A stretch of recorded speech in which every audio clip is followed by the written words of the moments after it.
Any deal, even the worst deal, would have been better than what we have right now. He's a challenge in a number of areas because this is going to be a big reset in terms of international politics on the one hand, or international political relationships. И я, пользуясь случаем, хочу поздравить его с избранием на пост президента Соединенных Штатов Америки. Я уже говорил. Trump is going to risk his reputation as a strong president by selling Ukraine down the river. I just don't believe it. Now, obviously, there's going to be momentum generated by his administration for some sort of deal or settlement in Ukraine, but we're an awfully long way away from knowing what that's going to be, how it's going to play out. A lot will depend now on who he appoints to key jobs, who's going to be Secretary for Defense, who's going to be Secretary of State, Foreign Affairs, who's going to deal with Foreign Affairs, who's going to be National Security Advisor, who's going to head CIA. Trump is less risk averse than Biden was in terms of how American weapons might be used in Ukraine. So you could imagine a situation where he takes the restraints off Ukrainian use of longer range American capability, which the Ukrainians will have, and that the context of a talk between Putin and Trump is in fact Russian logistics in relation to the Ukrainian war taking a bigger hammering. I mean, we just don't know quite how this is going to play out. I mean, we all know that Trump is transactional. You go into transactional negotiations with an advantage. So I don't think he's going to want to play a weak hand. I mean, I've always believed talking to one's enemies, if it's possible, is probably better than having no lines of communication at all. And as I've already said, I just don't see Trump in the current circumstances selling Ukraine down the river. There's an awful long way to go. The Biden administration's line on Ukraine was, okay, eventually it reached the right place, but it was very reluctant to, so the build-up was very slow.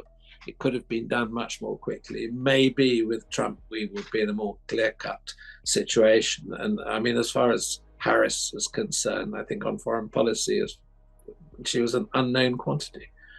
I don't think we have any idea how things would have played out under her. But you won't say that you want Ukraine to win. You know what I'll say? I'll say this. I want Europe to put up more money because they're in for 20 billion, we're in for 170, and they should be.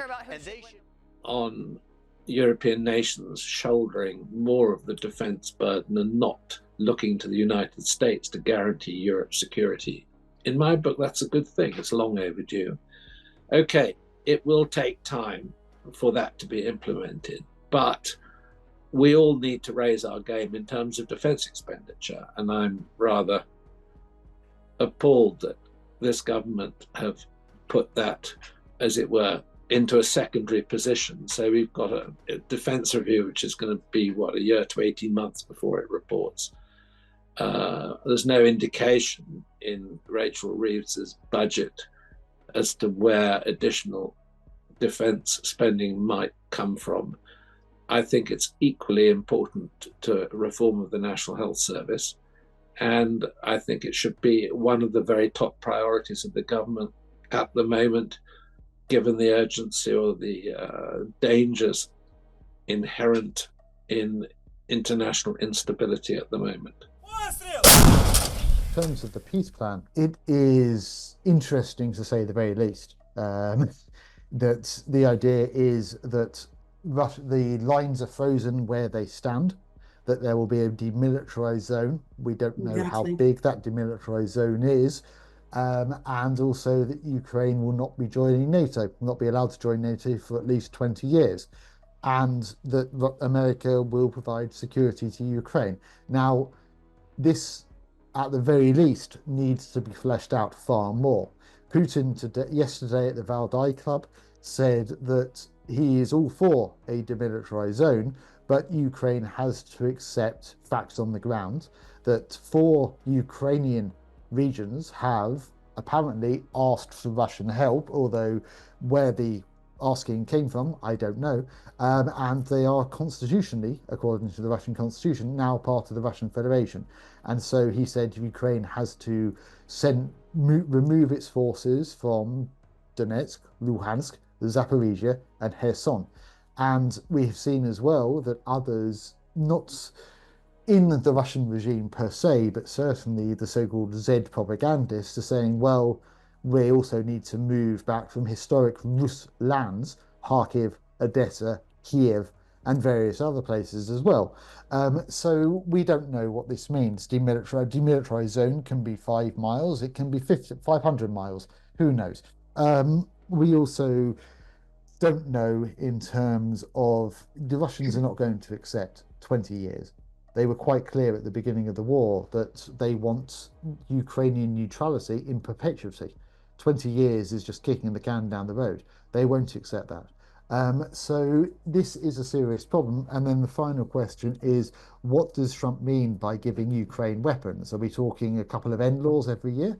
Are we talking about F-16s, ATACMS, and the ability to actually defend themselves? I can't imagine that the Kremlin is going to allow so-called unfriendly countries to be the peacekeepers. Russia generally has insisted that the post-Soviet region, and that's still a terrible category, but I can't think of a better category, but the region that used to be part of the Soviet Union is the personal region of Russia, and therefore it will do the peacekeeping. And we've seen this in Georgia, in Moldova, in Nagorno-Karabakh as well, in Armenia.